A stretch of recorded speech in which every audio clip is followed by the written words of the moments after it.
Alexia didn't know that the anniversary dinner her husband planned would end with him selling her to a stranger for $5 million. Chapter 1. Alexia sat in silence as she watched her husband have his breakfast at the other end of the massive dining table. Today was their second wedding anniversary, and still, he hadn't wished her well. She averted her gaze to her food when he looked up at her, and finally, he spoke. "You know I can feel you gawking at me, right?" He questioned her, but she remained silent for a bit. She would rather not have to tell him. She was hoping that he would remember on his own. "What is it?" James then questioned her, and she forced herself to look up at her husband's dark blue eyes. It hurt her beyond words that her husband had forgotten about their anniversary. Either he forgot, or he didn't count it as important enough to be acknowledged. Either way, her ego was too fragile to let her remind him. He could have some crude remark to make about it, and she was sure that she wasn't ready to hear it. So she chose to brush it under the rug. "Nothing. You just look superb today," she replied, and James rolled his eyes and looked back down at his food. Alexia didn't lie. He did look good, as grand as he always did, but that wasn't what was playing on her mind. She watched in silence as he stood up, and her heart broke as she concluded that he had actually forgotten about such a special day. With every passing day, it was getting clearer and clearer that the man she was so madly in love with and happy to be married to felt nothing like that towards her. It broke her heart to know and see this, but she was still willing to try. She was still willing to push it, no matter how badly it broke her. After all, what is love if you can't fight for it, right? "When will you be back home today?" she questioned her husband, and he shrugged. "I don't know. I have meetings after meetings today. If things end quickly, I should be home early. Otherwise, I'd just pass the night at the office," he replied, and her heart broke some more. He did forget. He actually forgot that their marriage would be 2 years old today. "Even if I come home, I don't want to be bothered, so don't have any funny ideas." "Okay," he then added, and Alexia nodded in silence. "Okay," she replied as she battled the hurt and tears biting her eyes. However, James didn't notice this. He never noticed her pain. She remained silent as she listened to him walk away, and only after she heard him shut the door could she let her tears fall. What a miserable, broken, and loveless marriage she had been enduring. A marriage with no warmth, no closure, no nothing. James was engrossed in the task at hand, his gaze keen on his laptop's screen. His fingers swiftly danced across his keyboard as he worked diligently in his massive office. Nothing mattered more to him at that moment than finishing the report he was currently working on. He had to turn it in by the end of the day. The low hum of the computer and the gentle ticking of the wall clock were all that could be heard in the room, and that created a peaceful aura of concentration around him. However, this peaceful state was suddenly interrupted when a firm knock echoed through the room from the door. He looked up from his desk in confusion, wondering who it could be. He had clearly asked his secretary not to let anyone bother him for the next 2 hours, so who could be at the door? However, his thoughts and questions puffed into thin air when his best friend Mark opened the door and popped his head in. "Hey, James!" Mark greeted him energetically as he strolled into the office after shutting the door behind him.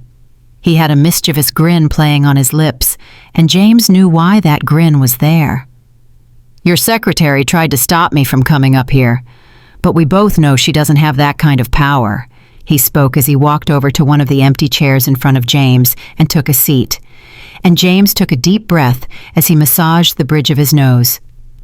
"I might have to get a restraining order against you soon," he joked, and Mark laughed. "Come on. I just thought I'd drop by and see what you're up to. I've missed you, you know," he said, and James turned his chair away from his laptop with a faint smile forming on his face. "You missed me, dumbass? We were together yesterday," he spoke, and Mark laughed. "Fine. To be honest, I'm waiting for a date. Her house isn't far from here. So, until she's ready, I chose to come chill with you for a bit. And you know you needed it. I'm pretty sure that you've just been buried in work all day, as usual. Mark replied, and James shook his head in playful disappointment. I just knew there had to be a catch. You would not just come over here to see me because you miss me, he replied, and Mark laughed. Whatever. So, how is Alexia doing? Have you figured out what was wrong with her? Mark questioned as he leaned against the desk and crossed his arms casually. He changed the subject and asked about Alexia, as he was genuinely interested in her well-being. He had always been. Just last week, Alexia fell ill, so he wanted to know what was wrong with her. However, James's gaze flickered away, with a slight hint of indifference creeping into his voice and face. She's good. She just had the flu, he replied, and Mark couldn't miss the indifference in his friend's tone. It hurt him to see his friend act that way about Alexia. She was such a wonderful woman who loved James with all her being, and it hurt Mark to know that James was just using her and didn't love her. Why haven't you told her? He then questioned, and James stared straight into Mark's soul. Told her what? He questioned, and Mark almost lost it.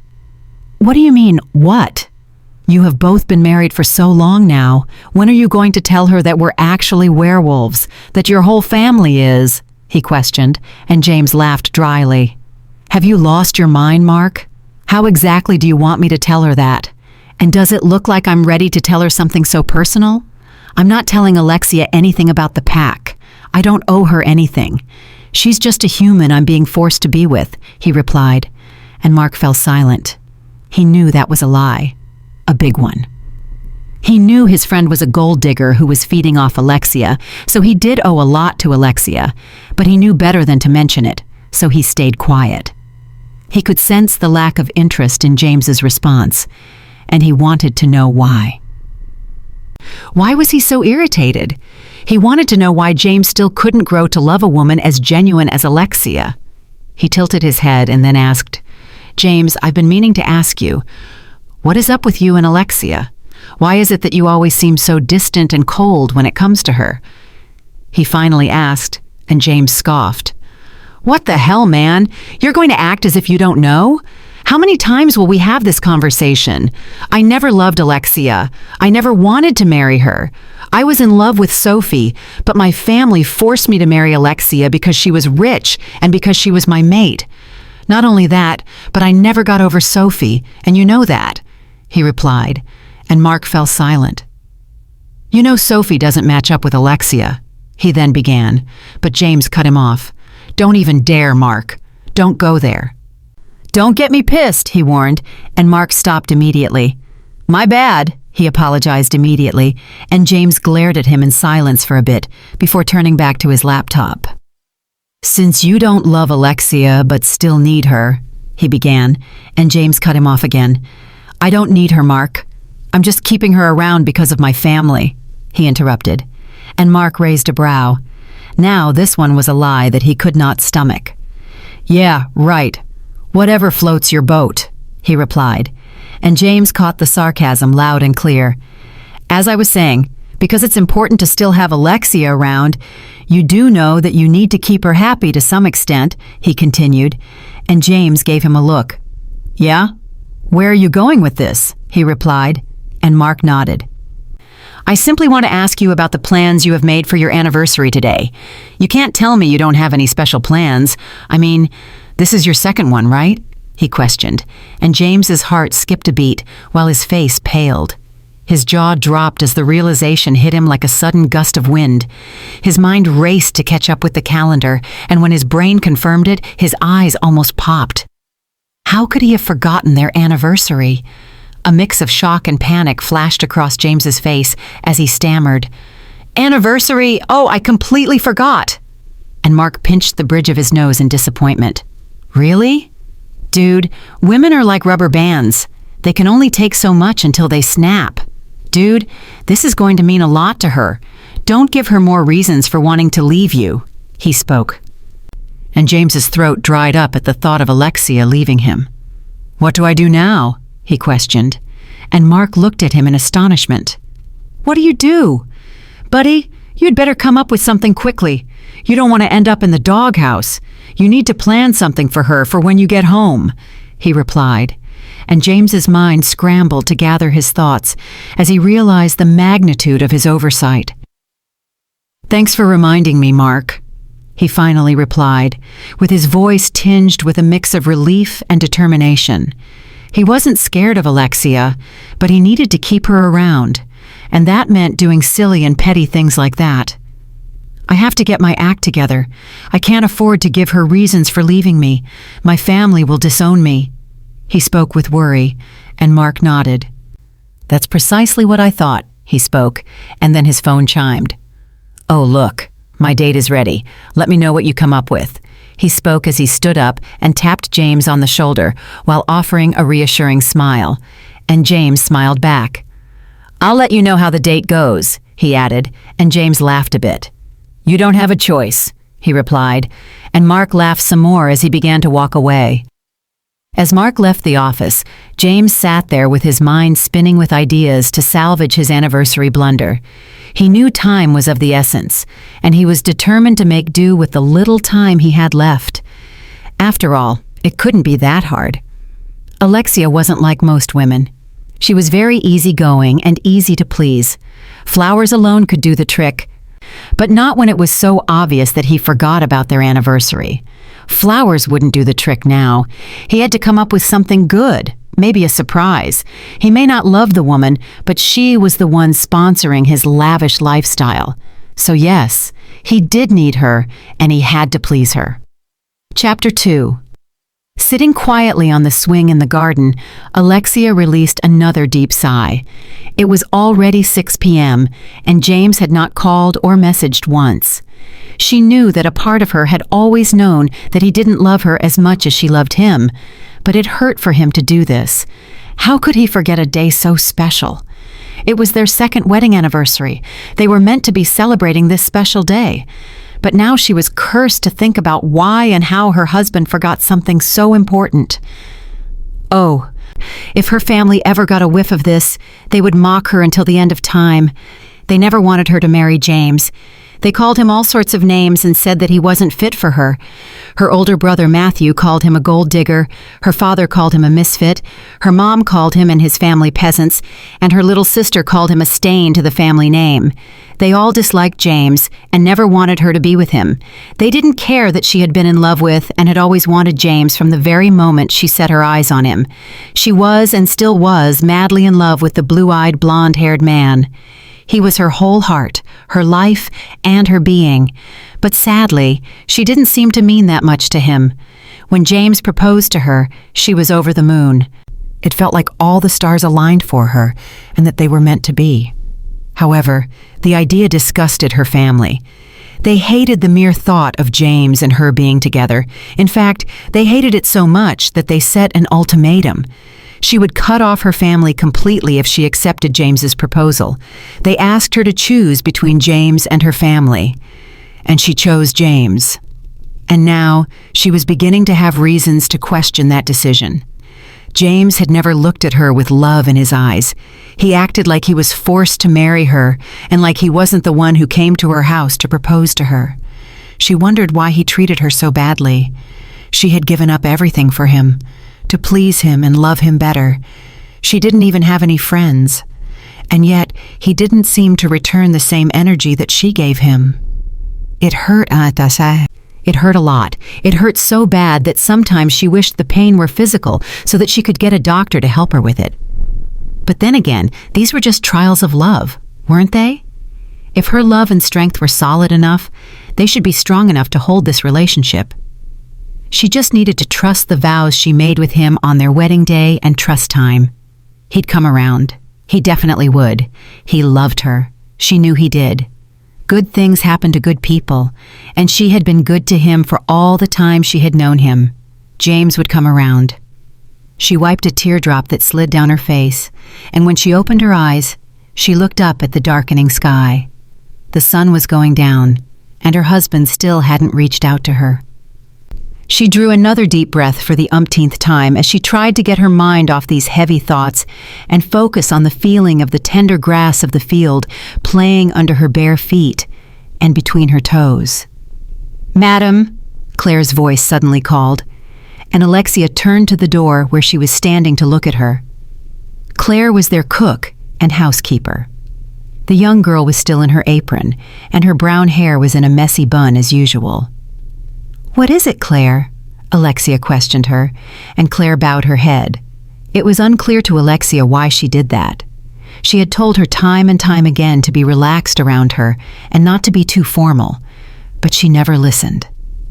"Sir is back from work and is asking for you," she informed her, and for some reason, Alexia's heart skipped a beat upon hearing those words. "Oh, okay. I'll be with him shortly. Thank you," Alexia said to her, and Claire bowed again before leaving, and Alexia drew a deep breath into her mouth. James was back. How would she face him? Should she just let this anniversary thing die down? Act like today wasn't their anniversary and act like he didn't forget? Should she still give him the Italian shoes she bought for him as his gift, or should she give them out? She had no idea what to do. James was taking off his shirt when he heard the door to the room open. He turned around, and he found Alexia walking into the room. "Welcome home," she said, as she averted her gaze, and he knew that she had already figured out that he forgot about their anniversary. "How was work today?" she questioned him as she walked over to where he was and began to pick his dirty clothes off the floor. He would never understand this woman. He forgot about their wedding anniversary, and she was playing it cool. Wasn't she supposed to rant, talk, complain, call him out for his actions? When she saw that he was silent, she turned to look at him, and he saw expectation and hurt in her big, bright brown eyes. "Work was fine," he replied, and she nodded. He needed to play his card now. "But I kept thinking about you," he added, and she paused. He watched as she slowly turned back to him with a raised brow. "Me?" she asked, and he nodded. "Yes, you. I've been wondering if you would like the surprise reservation I made for our anniversary," he replied, and he saw her eyes light up instantly.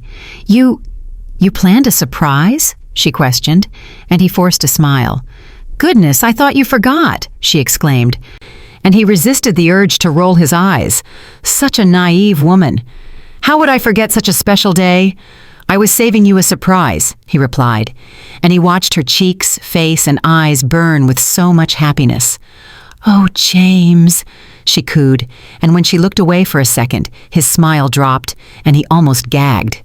He didn't know how long he had to do this, but he had to figure out a way to get rid of this woman while still having access to this kind of lavish lifestyle. "What should I wear?" she questioned him as she turned back to him, and he forced a smile. "Whatever you deem fit. All your dresses are pretty," he replied, and with that, he quickly walked out of the room and into the restroom. He couldn't keep this up for long. He needed to find a way to do away with this woman. This marriage thing was not for him. Especially marriage to this ordinary human. James sat across from Alexia at their table at an extravagant restaurant he knew she liked. She sang about this place every time, so he knew this would be the perfect place to bring her. Everything here screamed class and wealth, and to be honest, he could only afford to come here because he knew that the payment would be taken from his and Alexia's joint accounts. An account she basically ran. He just had $1,000 in there, and she had close to $1 billion in it. This place was the epitome of class. The old him would have felt so uncomfortable being around such rich people. But being under Alexia's financial care for the last 2 years had taught him how to blend in and be a perfect fit with the rich folks. The flickering candlelight cast a warm glow on Alexia's pale face as she beamed with delight. There was so much excitement in her brown eyes, and each time she looked at him like he was her world, his skin crawled. This was supposed to be a special evening for any couple, but he couldn't help but feel out of place. He felt out of place because being in this extravagant setting with a woman he had no emotional attraction to was torture. Alexia, who was his wife, was a miserably oblivious young woman.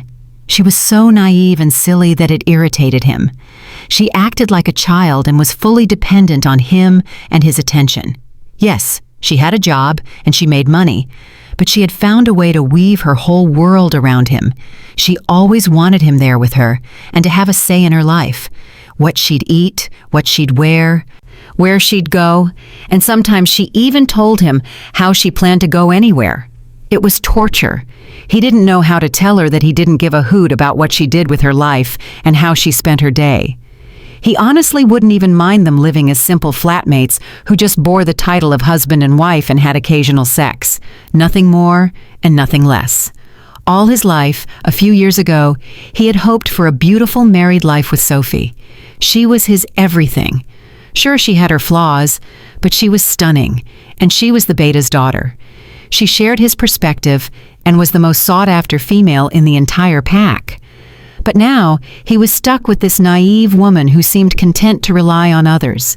It frustrated him to be tied to someone like Alexia, but he couldn't escape the reality of their situation.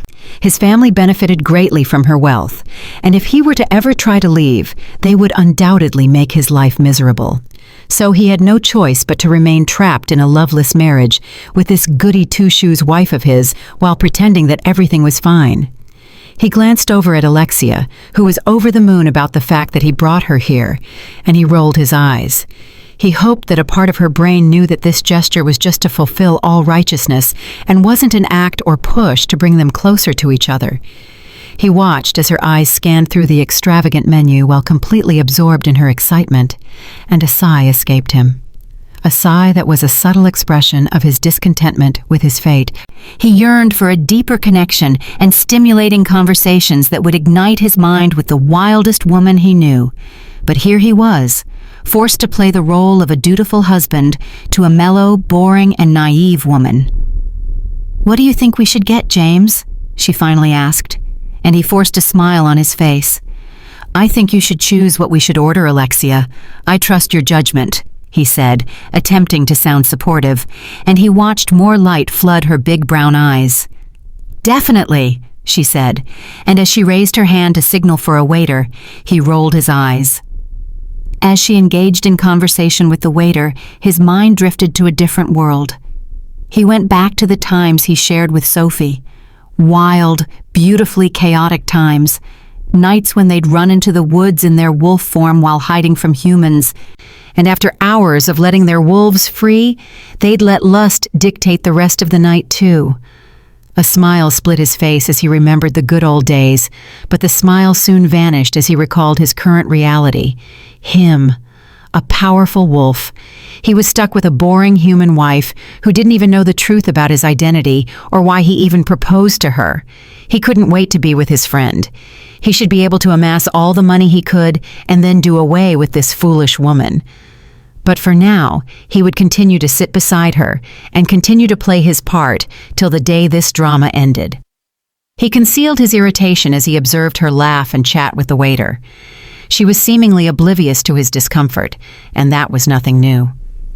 It was always a constant struggle to keep up the facade and play the role of a loving husband when his heart desired so much more. What could he do? These were the cards he needed to keep playing until he hit his jackpot. As the evening progressed, he maintained a cordial demeanor, suppressing his true feelings until they were finally done with the suffocating, long, and boring night. Finally, the dinner was over, and he could finally head back home and focus on his work. His company just lost a major deal, and he needed to find a way to fix that fast. They had lost a lot of money that was wrongly invested. He had to fix that. Otherwise, in a little time, they would crash.